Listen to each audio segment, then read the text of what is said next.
నా సతో విద్యతే భావో నా భావో విద్యతే సతః ఉభయోరపి దృష్ట్యోంత స్తవనయోస్తతవదర్శిభిః. నాసతో విద్యతే భావో నా భావో విద్యతే సతః ఉభయోరపి దృష్ట్యోంత స్తవనయోస్తతవదర్శిభిః. అసత అంటే లేని దానికి, భావ అంటే ఉనికి, న విద్యతే అంటే లేదు, సతః అంటే ఉన్నదానికి, అభావ అంటే లేని, న విద్యతే అంటే లేదు, అనయో అంటే ఈ, ఉభయోరపి అంటే రెండింటి యొక్క, అంతః తు నిశ్చయమున్నచోని, తత్వదర్శిభి అంటే జ్ఞానుల చేత, దృష్ట అంటే చూడబడిన, అసత్యములై నామరూపాత్మకములై నశించు స్వభావము గలవి నట్టి దేహాదులకు ఉనికి లేదు, సత్యమైనట్టి ఆత్మకు లేమి లేదు.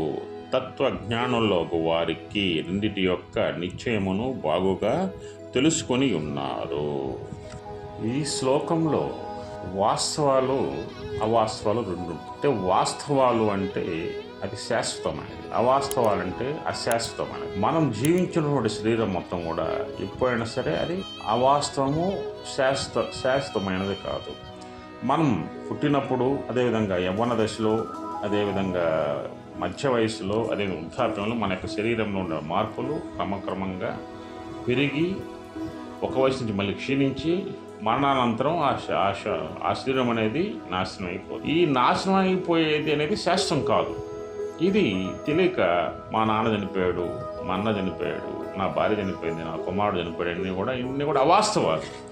అంటే ఇక్కడ ఈ శారీరక సంబంధాలు మొత్తం కూడా అవాస్తవాలు, అజ్ఞానం కిందకే వస్తాయి.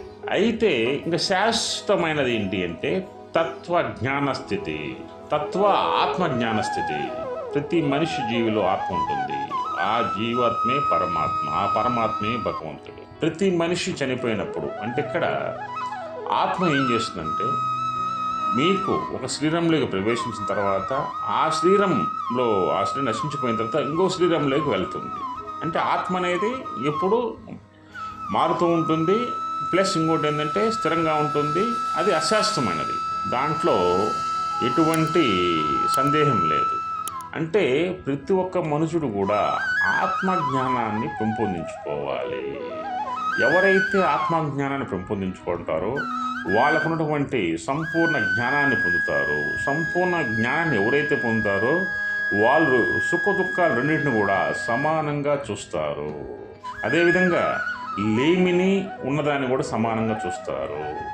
ఇంకా సుఖ దుఃఖాలను ఎవరైతే సమానంగా చూడగలుగుతున్నారో వాళ్ళు ఆత్మజ్ఞానాన్ని పొందినవారుగా మనం భావించాలి.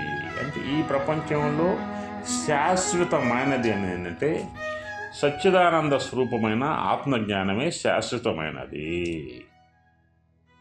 జై శ్రీకృష్ణ, జై శ్రీకృష్ణ, జై శ్రీ.